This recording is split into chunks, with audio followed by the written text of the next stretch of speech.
Retro looks clothe cutting-edge technology in Toyota's new era J250-series Land Cruiser. This go almost anywhere contender now has looks as capable as the mechanicals beneath, all as part of a complete redesign that sees it better ready to snare potential Land Rover Defender customers.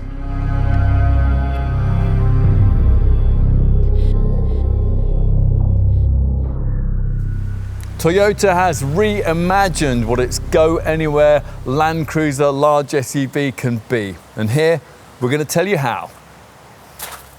The Toyota Land Cruiser is arguably the world's most iconic off-road driving model line.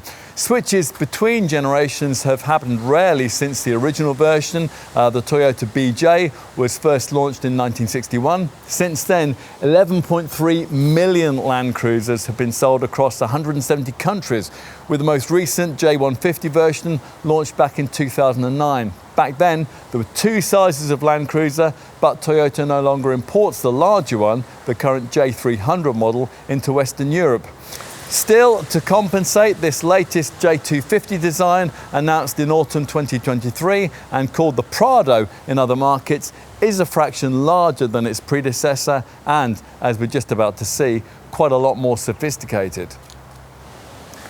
There are plenty of headlines here: retro looks, clothing an all-new body-on-frame GAF platform, plus new to the line are advances like electric power steering and the clever disconnecting anti-roll bar system for even more capable off-road prowess.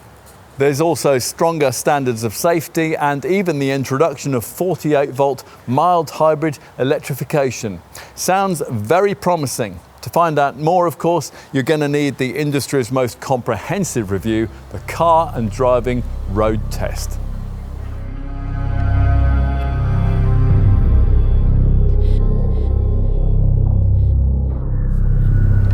This J250 Land Cruiser is just about the only new era model that we can think of that could be excused a switch to full-scale electrification.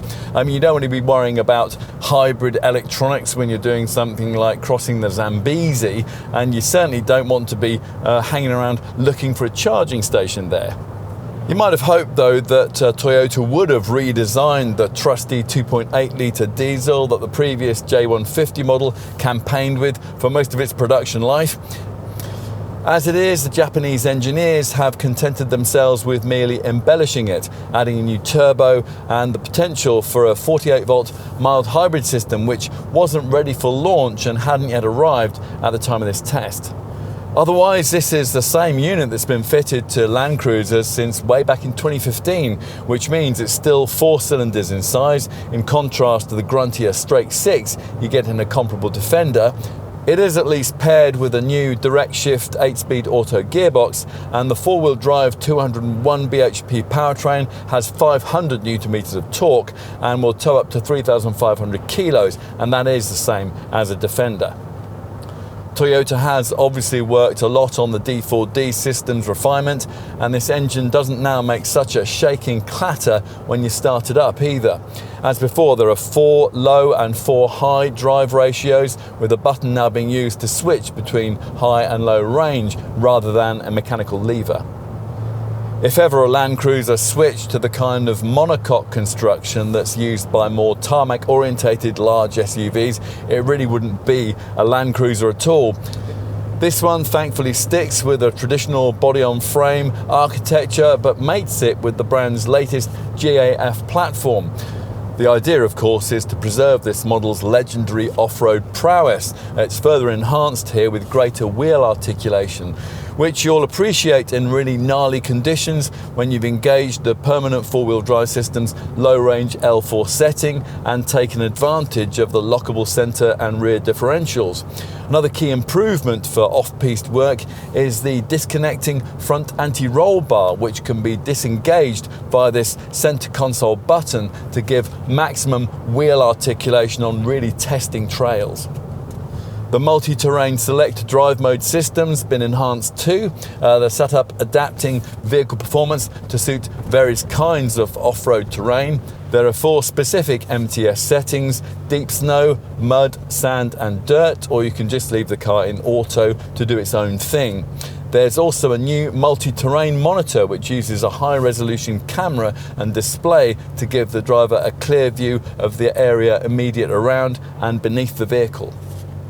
Plus, with low range and the mud MTS mode engaged, crawl control can be used to maintain a low speed in off-road or downhill driving. It's basically a kind of off-road cruise control which governs engine torque and brake pressure, avoiding wheel spin and wheel locking and allowing the driver instead to focus on the steering. Now, where this J250 generation Land Cruiser really had to improve is away from the rough stuff though. Toyota somehow had to make it a better tarmac tool without compromising this model line's renowned off-road ability. And the developments in that regard are very promising. Combined body and frame rigidity is up by 30%, aided by the new platform, and that usefully reduces body roll and contributes greatly to handling responsiveness. Now, of course, this still isn't any kind of BMW X5 or Mercedes GLE, and you won't want to be throwing this car around the bends, but you won't dread twisting secondaries when you're pushing on like you used to in older Land Cruisers. Makes a rival that's comparably capable off-road, like say an Ineos Grenadier, feel like a London bus. In fact, in this respect, this J250 era model isn't really that far off the Land Rover Defender 110 arch rival, aided by the slightly more feelsome electric power steering that has enabled Toyota to add a whole host of previously unavailable drive assist features, so you'll feel a bit more comfortable going a bit faster in it. Engage the most urgent of the provided tarmac drive modes, that's red themed sport, the others are normal and eco, and the 0 to 60 miles an hour sprint now takes 10.9 seconds. That's 2 seconds quicker than the previous generation model. That's on the way to a top speed that's limited by the barn door aerodynamics, of course, to 105 miles an hour. The disconnecting front anti-roll bar mechanism we mentioned earlier, never previously used on a Toyota, also benefits you on a paved surface. The Japanese brand's official name for it is a stabilizer disconnect mechanism, and on tarmac it's there to improve ride quality, which even without pressing any buttons feels much less jittery than before. If you activate the center console switch we just mentioned and unlock the stabilizing front anti-roll bar, you'll increase suspension travel for a noticeably more supple standard of ride, especially over things like speed humps. It's still not as smooth as you'd experience in a Defender, but it is a big improvement, as most things about this J250 model are.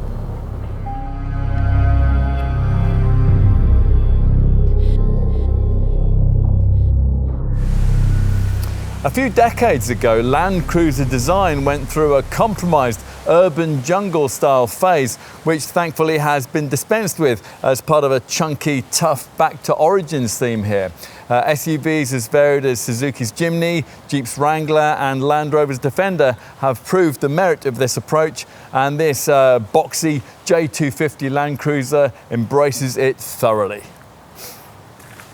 The classic Land Cruiser silhouette references the definitive lines of the earlier models. The 40 and 70 series heavy-duty Land Cruisers are clearly influences here, with a long bonnet, an upright windscreen, a short front overhang and distinctive trapezoidal wheel arches. We only get this long wheelbase version in the UK. It measures 4,920 mils long and 1,870 mils tall. The J250 is slightly larger than its predecessor, with strong horizontal lines and a noticeable kick up in the lower glass house in the rear passenger side window. Off-road performance is aided by short overhangs, sculpted corners and a narrowed lower body. And to suit the utilitarian vibe here, there are prominent roof rails, wide side steps, large square door mirrors, the black plastic clad wheel arches. They offer huge scope for articulation of the big wheels. They're either 18 inches or, as in this case, 20 inches in size. The front is bluff and vertical with a cubed grille around the Toyota badge that references older Land Cruiser models. As you can see, the LED headlights here are square. On the first edition versions of this J250 era design, they were rounded, and that borrowed a cue from the original 60s BJ series model. There's a small central skid plate below the lower intake, and to the right of the small beady LED fog lights at each corner, there are little vents here to better disperse water when you're fording deep rivers. At the rear, there's a prominent upper roof spoiler and a wide lower silver skid plate. This is one of the body parts that's been designed for easy replacement in the event of damage. The bumper corners can also be quickly replaced in the same way. Just as important, of course, is what you can't see. There's a bit of old, a traditional body-on-frame ladder chassis, SUV architecture, and a lot of new, the brand's latest GAF platform. Let's take a look inside. You climb up into the expected elevated seat and find yourself in the new era in Land Cruiser heritage, suggested by these two large twin screens. At the same time, though, the button-heavy dashboard and steering wheel reference the past, just as most loyalists of this model line would want. Further Land Cruiser staples come in the form of the old-fashioned auto gear lever here, the big grab handle on the A-pillar, and the high centre console that hems you into the flight deck-like cockpit. And of course, there's plenty of chunky switch gear. It's designed so it can be easily used in rough terrain or when you're wearing gloves. Overall, cabin quality has taken a real step up. Compared to this, the cabin of the previous J250 series model looked like something out of the Ark. Design flourishes a few, just these jet engine style round corner vents really. The dark white clean cabin vibe, otherwise broken only by grey stitching on the doors and between the seats, and a narrow trim strip above the glove box. A grey inlay surround provides a visual focus for the most serious four-wheel drive controls, and there are some weirdly titled buttons that you'll probably need to consult the handbook on, bearing legends like stabby bar and idle up. Now, we mentioned the screens. They're both of the largest 12.3-inch size for our market. The digital driver's instrument display here that you view through this enormous steering wheel offers a choice of twin or single dial formats with either nav mapping or an adaptive cruise control mode graphic selectable in the center. Steering wheel buttons, they allow you to customize exactly what information you view on either side of that screen. Things like trip data, a compass, an MPG meter, tire pressures, and a 4x4 graphic. It's all clear and readable, and it's supplemented by a head-up display too. Equally clear is the identically sized central multimedia touchscreen. Now, unlike rival infotainment setups, this Toyota Lexus one doesn't bother with home screens or selectable widget formats. The main functions are selected instead from this vertical menu on the right-hand side here, with its nav, music, phone, vehicle, web browser, and settings options. It's a bit disappointing to find that the vehicle section doesn't have the kind of detailed 4x4 graphics that you'd find with competitor models in this segment though. Your all-round view is much better than it used to be in a Land Cruiser, apparently a design priority here, hence the way the bonnet shape has raised sides which make it easier to locate the vehicle's corners, and a lowered centre section which improves the forward view and reduces the blind spot immediately in front of the car. To improve the view to the side, the A-pillar is set at a more upright angle, the mirrors are attached to the doors, and the belt line has been stepped down. That's a reference to the classic 60s BJ era model. That's by about 30 millimeters compared to the previous generation model. Plus you get one of those digital rear view mirrors. Knee pads and padded door shoulders provide protection when the going gets tough, and the top of the door panel has a scooped profile so the driver has enough space for free elbow movement.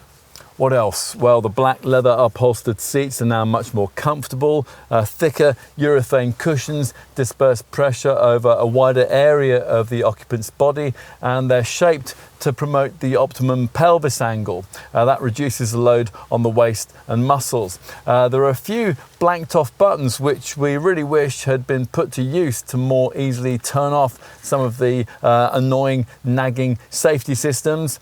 Cabin storage, well, it's not anything to write home about for an SUV that's this big and square. Both the door pockets and the glove box are smaller than you'd expect, and this useful coolable lidded box between the seats, that's not very big either.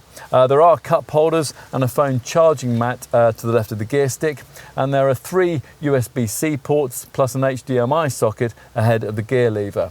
There are ticker clips in the sun visors, but Toyota hasn't thought about storage in the passenger footwell or the need for an overhead sunglasses compartment. Right, let's take a look at the second row. The relatively lengthy 2,850mm wheelbase should mean it's quite spacious back here, which by and large is true, although once you climb in here it's a bit of a disappointment to find that the bench doesn't slide back and forth in the way that it would with most rivals. So it's just as well that the front seat backs are now thinner to improve legroom back here. This high central transmission tunnel means a middle-seated adult is going to struggle a bit. At least the backrest reclines and there's a light and airy feel aided by this large panoramic roof. As at the front, there's a large grab handle mounted on each side, which you'll need if the driver gets a bit over-enthusiastic off-road. You're favoured with climate controls, with Land Cruiser branding just above, and there's a 12-volt socket, 2 USB-C ports, an armrest with cup holders, overhead vents, and seat back pockets, and the door cards, each of which has a little neat round JBL speaker, have deep door bins, each with a bottle holder.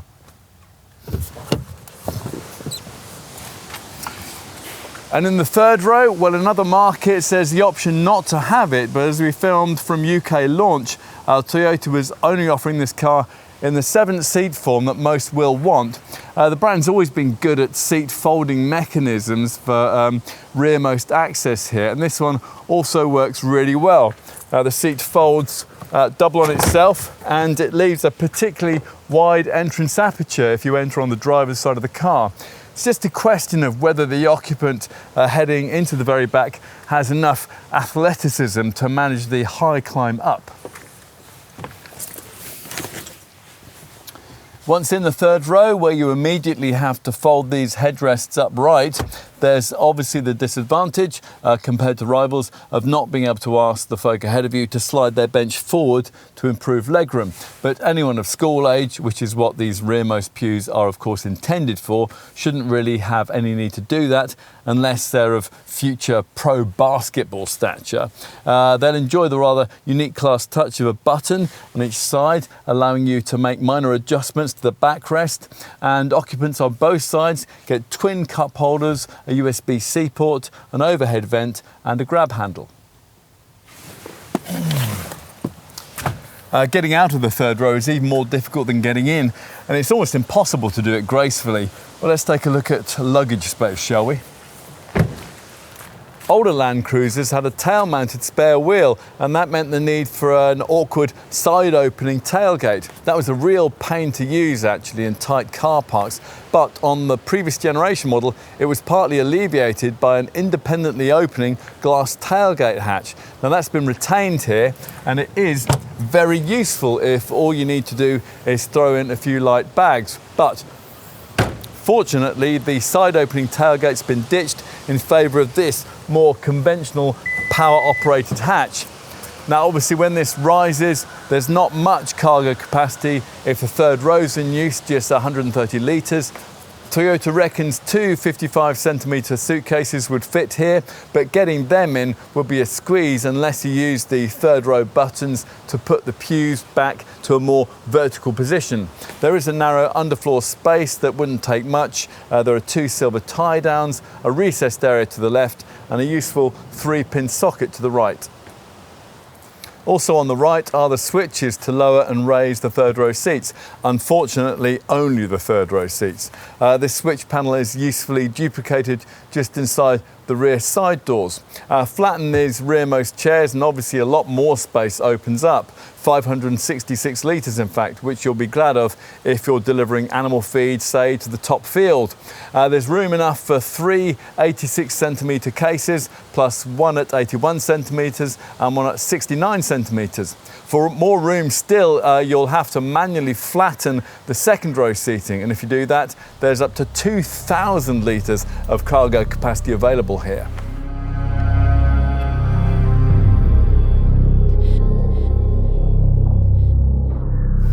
Toyota decided to launch this J250 generation Land Cruiser here in 3 stages. As we filmed in late 2024, we'd already had one of those. The initial first edition model, visually distinguished by its round headlights. That was limited to just 3,000 examples across Europe. By the time of this review, Land Cruiser UK were settling down with their sales around this invincible version, which, as you can see, reverts to the J250 design's more usual square headlights. This is a car priced at the time of this test at around £75,000. What wasn't yet available while we filmed was the new 48-volt mild hybrid version of this car's trusty 2.8-litre diesel engine. Now, Toyota told us that this would come in the last quarter of 2025. Unlike with previous generation Land Cruisers, the Japanese maker has no plans to import a short wheelbase 3-door model here this time around, and at the time of our filming, they'd also made no decision as to whether it would bring in the commercial vehicle variant either. Now, obviously offering a single high-level spec like Invincible puts this Land Cruiser at a disadvantage to the wide model lineup of its closest rival, the Land Rover Defender. As we filmed, that Land Rover was priced from just over £60,000, but was most comparable to this Toyota in 110 X-Dynamic HSE D250 form, which, as we filmed, was priced from just over £71,000. If you want a more serious off-road tool, there's the Ineos Grenadier, which, as we filmed, was priced from around £76,000, but that's a 5-seat only car, like the Jeep Grand Cherokee, which costs from around £70,000, but is only offered now as a petrol PHEV. For another £8,000, you could get a base BMW X7, or for around £15,000 more, a base Mercedes GLS, but both of those are more tarmac orientated, and neither would see which way a Land Cruiser went off-road. If, having considered that, you decide that it is this Toyota that you really want, then a strong level of invincible spec standard kit might seal the deal for you. So let's take a closer look at that right now. All the things that make a Land Cruiser are of course standard, and that means permanent all-wheel drive, a low-range transfer box, crawl control, an electronic rear differential lock, a stabilizer disconnect system, and Toyota's multi-terrain select system, and that works together with a multi-terrain monitor. As for luxury equipment, well, you get LED projector headlamps, a sky view, opening panoramic roof, 20-inch alloy wheels, all-round parking sensors, keyless entry, and a rear view camera with reversing guidelines. Plus there are chunky roof rails, rear privacy glass, and a remote alarm with perimeter microwave interior protection. There's also power folding door mirrors, LED front fog lights, side steps, and that increasingly rare thing to find in a new car these days, a full-sized spare wheel. Inside, there's a 12.3-inch digital driver's instrument display, dual-zone automatic air conditioning, a heated steering wheel, a head-up display, powered steering column adjustment, there's a digital rear-view mirror, and a panoramic view monitor. The seats are upholstered in black leather, and they have powered front adjustment with a memory function for the driver's seat, plus they're heated and ventilated in the front and the second row. Media connectivity is taken care of by a Toyota Smart Connect Plus multimedia system with cloud navigation, voice control, and a 14-speaker JBL premium sound setup built in, along with the usual Apple CarPlay and Android Auto smartphone integration. There's not much in terms of options, just metallic paint, illuminated scuff plates, various towing options, and an essential protection pack that includes a boot liner, rubber floor mats, and side mouldings. Because of the switch to electric power steering, Toyota can now offer this car with more of its safety sense, active safety and driver assistance features, specifically the brand's lane tracing assist system. Other safety sense features include a pre-collision system, intelligent adaptive cruise control, a road sign assist, lane departure alert and lane change assist. You'll also get automatic high beam, a driver monitoring camera, an emergency driving stop system, a blind spot monitor, trailer sway control, front cross traffic alert and rear cross traffic alert too, with auto braking. Plus, of course, all the usual airbags, including knee bags for both front passengers. All the bags are connected to an e-call system.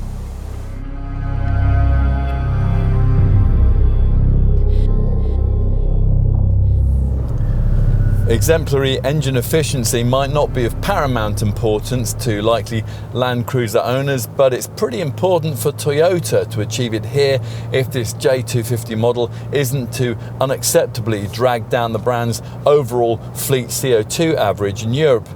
To start with, don't expect the returns to be that much different from those of the previous generation model. Now, assuming you select the turquoise-themed eco driving mode, this time around, Toyota quotes 26.4 miles per gallon on the combined cycle and up to 280 grams per kilometre of CO2, which is deeply unremarkable and worse even than a clunky Ineos Grenadier. To give you some perspective on a more direct class competitor, a rival Land Rover Defender 110 D250 manages up to 32.8 miles per gallon and up to 226 grams per kilometre of CO2. But that's a mild hybrid. This Land Cruiser will get a bit closer to those figures when the 48-volt mild hybrid version of this 2.8 litre diesel engine becomes available later in production. So you can monitor your rapidly falling fuel gauge. The vehicle section of the central monitor has Toyota's usual graphical consumption section screens, a current which shows average speed, trip duration and trip range, as well as a graph of MPG in the last 5, 10 and 15 minutes. There's also a history screen which shows latest MPG and a graph of MPG by date. As before, exemplary depreciation should offset some of this big diesel's thirst. If the residuals of the previous model are anything to go by and carried forward, you can expect around 52% of your purchase price back after the usual 3-year standard ownership period. That's thanks to the relatively low numbers sold, this car's bulletproof build quality and its loyal following. Servicing is every year or 10,000 miles, whichever comes first. And as before, maintenance costs, they can be kept down thanks to a fixed price servicing plan. If you do regularly service your car at a franchised Toyota dealer, then your warranty can be extended for as long as 10 years. But if the previous reliability of this model line is carried forward, you'll almost certainly never need that.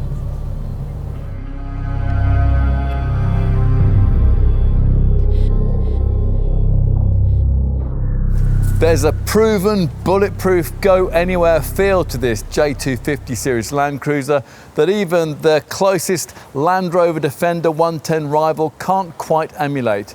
Previously though, few customers could justify the crude performance in tarmac territory that earlier versions of this Toyota forced on you.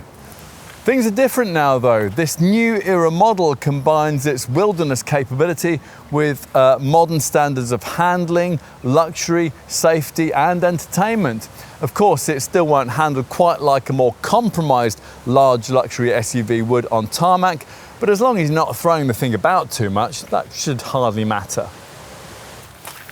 Might seem a touch anachronistic for Toyota to have continued to engineer the range around diesel power. It's basically the same engine that the Land Cruiser has used since the noughties, but that remains the most suitable engine for the kind of car that this actually is. And if you ever need to cross the Gobi Desert, say, it'll keep you going long after comparable power plants in, say, a Land Rover Defender or an Ineos Grenadier have waved the white flag. That's the kind of capability you're buying here. And for loyal Toyota Land Cruiser folk, there really is no substitute.